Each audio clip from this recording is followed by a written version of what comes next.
Chances ಬೇರೆ ದೇಶಗಳು ಸೇರ್ಕೊಳತ್ತಾ ಅಂತ ಹೇಳಿದ್ರೆ, ಈಗಾಗಲೇ ರಷ್ಯಾ ತಮಗೆ ಗೊತ್ತು ಇವ್ರಿಗೆ ಬೇಹುಗಾರಿಕಾ ಒಂದು ಇದನ್ನ ಕೊಡ್ತಾ ಇದೆ, ಇರಾನ್ಗೆ ಮಾಹಿತಿಯನ್ನ ಕೊಡ್ತಾ ಇದೆ. ಅದನ್ನ ಸ್ವತಃ ಟ್ರಂಪ್ ಅವರೇ ಹೇಳಿದ್ದಾರೆ, Putin is helping a little bit to Iran ಅಂತ ಹೇಳ್ಬಿಟ್ಟು ಹೇಳಿದ್ದಾರೆ. ಹಾಗೇನೆ ಕಾತರದಿಂದ ಇಲ್ಲಿ ಕಾಯ್ತಾ ಇರೋದು ಯಾರಪ್ಪ ಅಂತ ಹೇಳಿದ್ರೆ, ಉತ್ತರ ಕೊರಿಯಾದ ಮಹಾನಾಯಕ, ದಂಡನಾಯಕ. ಅವ್ರಿಗೆ ಇವಾಗ ಸಿಕ್ಕಿದ್ರೆ ಚಾನ್ಸು ಬಂದು ನಾನು ಸೇರ್ಕೋತೀನಿ. ಅವರು ಅಮೇರಿಕಾ ಮೇಲೆ ಹಾಕಕ್ಕೆ ಅಂತ ಯಾವಾಗಲೂ ಸಿದ್ಧಪಡಿಸಿ ಇಟ್ಕೊಂಡಿರುವಂತಹ ಖಂಡಾಂತರ ಕ್ಷಿಪಣಿಗಳು ಕಾಯ್ತಾ ಇವೆ.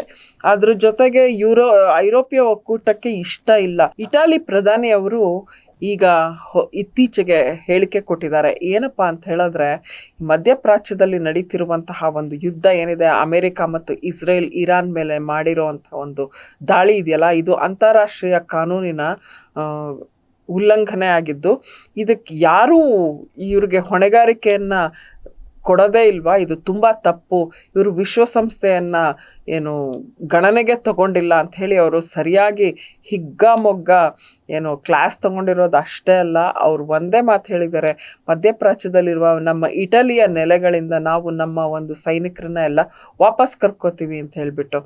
ಇವರು ಇಮ್ಯಾನ್ಯುಯಲ್ ಮ್ಯಾಕ್ರೋನ್ ಫ್ರಾನ್ಸ್ ಅಧ್ಯಕ್ಷ, ಅವರು ಕೂಡ ಇದಕ್ಕೆ ಹೊರತಾಗಿಲ್ಲ.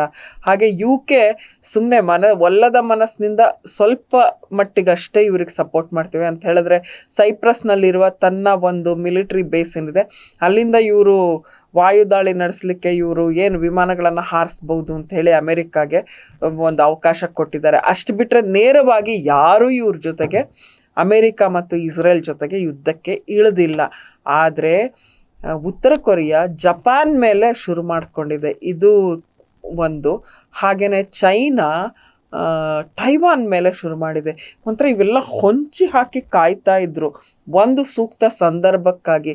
ಇವಾಗ ಸಿಕ್ಕಿದ್ದೇ ಚಾನ್ಸ್. ಯಾಕೆಂದರೆ ಅಮೆರಿಕ ಇಸ್ರೇಲ್ ಯಾವುದೇ ಅಂತಾರಾಷ್ಟ್ರೀಯ ಒಂದು ಅವ್ರಿಗೆ ಇದಿಲ್ಲ, ಕಾನೂನಿನ ಒಂದು ಅವ್ರ ಮೇಲೆ ಬೈಂಡಿಂಗೇ ಇಲ್ಲ ಅಂದಮೇಲೆ ನಾವು ಯಾಕೆ ಅದಕ್ಕೆ ಮಾಡಬೇಕು? ಒಬ್ರಿಗೊಂಥರ ಕಾನೂನು, ಇನ್ನೊಬ್ರಿಗೊಂಥರ ಕಾನೂನ ಇಲ್ಲ, ಇದೆಲ್ಲ ಆಗಲ್ಲ. ನಾವು ನಮಗಿದು ಬೇಕಿದೆ, ಇದು ನಮ್ಮದೇ ಭೂಭಾಗ ಅಂತ ಹೇಳಿಬಿಟ್ಟು ಈಗ ಚೈನಾದ ಒಂದು ಯುದ್ಧ ನೌಕೆಗಳೆಲ್ಲ ತೈವಾನ್ನ ಸುತ್ತುವರೆದು ನಿಂತಿವೆ. ಯಾವಾಗ ಅಟ್ಯಾಕ್ ಮಾಡುತ್ತವೆ ಗೊತ್ತಿಲ್ಲ.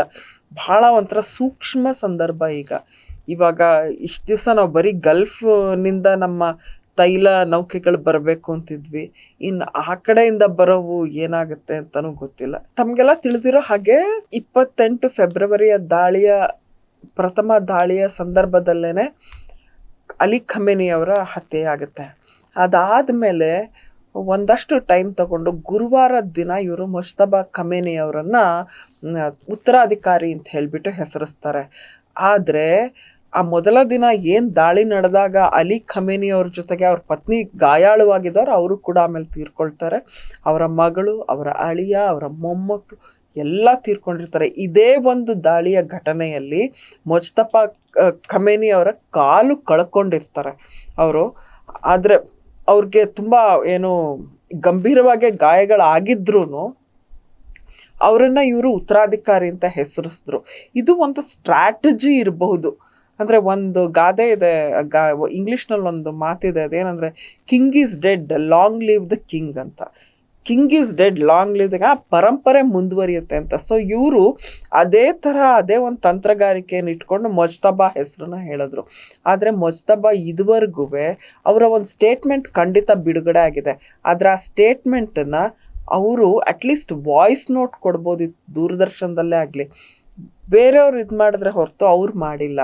ಹಾಗಾಗಿ ಇದನ್ನು ಯಾರು ಮಾಡ್ತಿದ್ದಾರೆ ಅಂತ, ಈ IRGCS ಅಂತಂದ್ಬಿಟ್ಟು ಎಲ್ಲರಿಗೂ ಇವಾಗ ಅದೇ ರೆವಲ್ಯೂಷನರಿ ಗಾರ್ಡ್ಸೇ ಮಾಡ್ತಿರೋದಾ ಅಂತಂದ್ಬಿಟ್ಟು ಒಂದು ಸಂಶಯ ಇದೆ. ಇವ್ರು ಕೋಮಾದಲ್ಲಿದ್ದಾರೆ ಅಂತ, he is very much alive ಅಂತ ಹೇಳಿಬಿಟ್ಟು ಟ್ರಂಪ್ ಹೇಳಿದ್ದಾರೆ. ಆದರೆ ಇವರು ಕೋಮಾದಲ್ಲಿದ್ದಾರೆ ಅಂತ ಅಂತಾರಾಷ್ಟ್ರೀಯ ಒಂದು ಸುದ್ದಿ ಮಾಧ್ಯಮಗಳು ವರದಿ ಮಾಡ್ತಾ ಇವೆ. ಇರಾನ್ ಮಾತ್ರ ಇಲ್ಲ, ಹಾಗೇನಿಲ್ಲ, ಇವೆಲ್ಲ ಸುಳ್ಳು ಸುದ್ದಿ ಅಂತ ಹೇಳಿದ್ದಾರೆ ಹೊರತು ಏನನ್ನೂ ಇವರು ದೃಢೀಕರಿಸಿಲ್ಲ. ಹಾಗಾಗಿ ಇದೊಂದು ದೊಡ್ಡ ಕ್ವೆಶ್ಚನ್ ಮಾರ್ಕ್ ಇದೆ. ಹೇಗಿದೆ ಅವರ ಸ್ಥಿತಿ ಅಂತ ಹೇಳಿಬಿಟ್ಟು ಇನ್ನೂ ಯಾರಿಗೂ ಗೊತ್ತಿಲ್ಲ.